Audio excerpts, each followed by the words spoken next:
कहीं ऐसा ना हो कि चेक डालते ही वो चेक आपका बाउंस हो जाए। अगर चेक बाउंस हो गया तो फिर आपको पैसा वापस भी लेना है, और वापस पैसा तभी मिलेगा जब आप लीगल एक प्रोसीडिंग को फॉलो करोगे। 138 में ही सारे जितने भी मामले होते हैं चेक बाउंस के, वो इसके अंदर जाते हैं और इसी के अनुसार ही किसी को सजा दी जाती है। या तो आपको 2 साल तक की सजा दी जाएगी, और जो अमाउंट है वो ट्वाइस मतलब कि डबल किया जा सकता है। तो चेक बाउंस के मामले में हालांकि कई सारी सावधानियां आपको बरतनी पड़ती हैं अगर आप अपना दिया हुआ पैसा वापस लेना चाहते हैं, या फिर आपने किसी को कोई माल दिया, माल के एवज में उसने आपको चेक इशू कर दिया। चेक तो आपके पास है पर चेक को आपको डालकर उसको कैश भी करवाना है। कहीं ऐसा ना हो कि चेक डालते ही वो चेक आपका बाउंस हो जाए। अगर चेक बाउंस हो गया तो फिर आपको पैसा वापस भी लेना है, और वापस पैसा तभी मिलेगा जब आप लीगल एक प्रोसीडिंग को फॉलो करोगे। या तो फिर हो सकता है कि सामने वाला थोड़ा आपका जानकार हो या फिर थोड़ा इज्जतदार आदमी हो जो कि प्यार से आपको पैसा दे दे, बट ऐसे लोग कम ही मिलते हैं जो कि चेक को बाउंस करवाएं या फिर आपको पहले वो इन्फॉर्म कर देंगे। मैंने कई बार आपको पहले बताया है क्या क्या सावधानियां आपको बरतनी चाहिए अगर आप किसी से चेक ले रहे हैं या आप किसी को चेक दे रहे हैं। चेक बाउंस की प्रोसीडिंग किस तरह से चलती है उसके बारे में आज मैं बताऊंगा अपनी इस वीडियो के माध्यम से, और मेरा मानना है आज की वीडियो के बाद आपके दिल में कोई भी नॉर्मल डाउट रहेंगे नहीं चेक बाउंस केस को लेकर। ज्यादा कुछ जानने के लिए दोस्तों बने रहिए हमारे इस वीडियो के साथ। नमस्कार दोस्तों, फिर एक बार स्वागत करता हूं आप सभी का अपने इस यूट्यूब चैनल पर जिसका नाम है बेल लॉज, और मेरा नाम है वीरेंद्र वर्मा। दोस्तों मैंने पहले बहुत सारी वीडियोस बनाई हैं चेक बाउंस पर, और मैक्सिमम सेक्शंस को कवर किया है। कई बार हाई कोर्ट सुप्रीम कोर्ट के केसेस को भी लेकर मैंने वीडियोस बनाई हैं, और अगर आप केस हार जाओ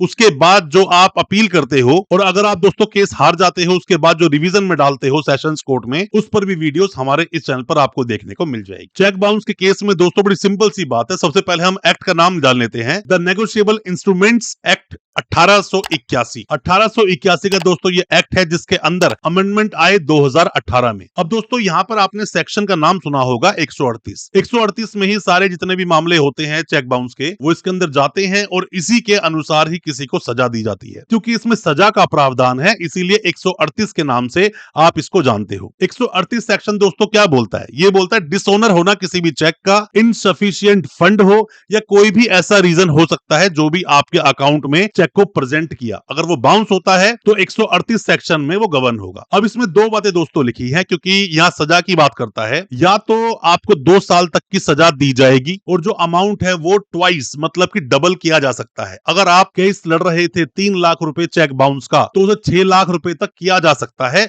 जब आपको सजा सुनाई जाएगी, और 2 साल तक की सजा भी दी जाती है। अब दोस्तों होता क्या है, डिपेंड करता है केस टू केस। दोस्तों उससे पहले आपको एक अपील करना चाहूंगा कि आप में से कोई भी नए वकील साहब हैं, कोई भी लॉ स्टूडेंट है, कोई भी अभी कानूनी जानकारी ले रहा है, या आप पर कोई केस हुआ है, या आप किसी पर कोई केस करना चाहते हो, किसी भी तरह की सलाह लेना चाहते हो, कुछ भी पूछना चाहते हो, कुछ डाउट क्लियर करना चाहते हो, दिए गए नंबर व्हाट्सएप करें, आपको रिप्लाई मिलेगा। हो सकता है उस रिप्लाई से आप अपने केस से बाहर आ सके। अब आते हैं वापस वीडियो पे। दोस्तों होता क्या है कि अमाउंट डबल करने की पावर है इस सेक्शन के अंदर, और 2 साल तक की सजा दी जा सकती है। पर उससे पहले आपको कुछ बातें जान लेनी चाहिए। मान लीजिए आपको किसी से कोई पैसा लेना है, आपको उसने चेक दे दिया। चेक दे दिया तो अब करना क्या है कि आप जाकर सीधा अकाउंट में प्रेजेंट करेंगे। चेक आपका बाउंस हो गया। चेक बाउंस हो गया तो याद रहे 30 दिन के अंदर अंदर नोटिस उसको चले जाना चाहिए। अक्सर देखा गया है कि 30 दिन लोग वेट करते रहते हैं, सामने वाले की बातों में आ जाते हैं और वो बोलता है पैसा कल दे रहा हूं, परसों दे रहा हूं, 1 हफ्ता रुक जाओ, 10 दिन रुक जाओ। ये करते करते वो इंसान 30 दिन आपके टपा देता है। 30 दिन टापने के बाद फिर आप उस चेक को प्रेजेंट कोर्ट में नहीं कर सकते, या बहुत ही अच्छी तरह से जेन्युइन रीजन देना पड़ेगा। और वैसे मैंने मैक्सिमम केस में ये देखा है कि उस केस को एडमिट नहीं किया जाता है, क्योंकि अगर आपने नोटिस उसको नहीं दिया तो ऐसे में प्रॉब्लम होगी, आपका केस एडमिट नहीं होगा। एक बात दोस्तों आप ध्यान रखें और भी ज्यादा कि ऐसा नहीं कोई भी चेक आप प्रेजेंट कर दोगे, वहां पर लीगल लायबिलिटी होनी चाहिए सामने वाले की कि लीगली उसे आपके पैसे वापस देने हैं। आपने सट्टा खेल लिया, आपने आईपीएल में मैच में पैसा लगा लिया, पैसा आप हार गए, जीत गए, पैसा ले लिया, सिक्योरिटी चेक ले लिया, बाद में प्रेजेंट कर दिया। चेक प्रेजेंट कर सकते हैं, ये आपका अधिकार है। बट अगर सामने वाले ने इस चीज को प्रूव कर दिया कि गैम्बलिंग एक्ट में ज्यादा प्रॉब्लम तो मेरे साथ में होगी नहीं, गैम्बलिंग का पैसा था उसने प्रूव कर दिया, तो दोस्तों ऐसे में आप केस 100% हारोगे। लीगल लायबिलिटी को आप जरूर चेक कर लें, वरना केस आप हारने के पूरे चांसेस हैं। जब आप केस बनाते हैं, जब आप नोटिस भेजते हैं, इसकी शुरुआत नोटिस से ही होती है। नोटिस को बहुत सोच समझ के बहुत अच्छी तरह से ड्राफ्ट करवाएं अपने वकील साहब से, पूरे फैक्ट्स को बताएं। पूरे फैक्ट्स को बताने के बाद आपके वकील साहब पूरे फैक्ट्स को सुनेंगे और उसके अनुसार अपनी एक्सपर्टीज के अनुसार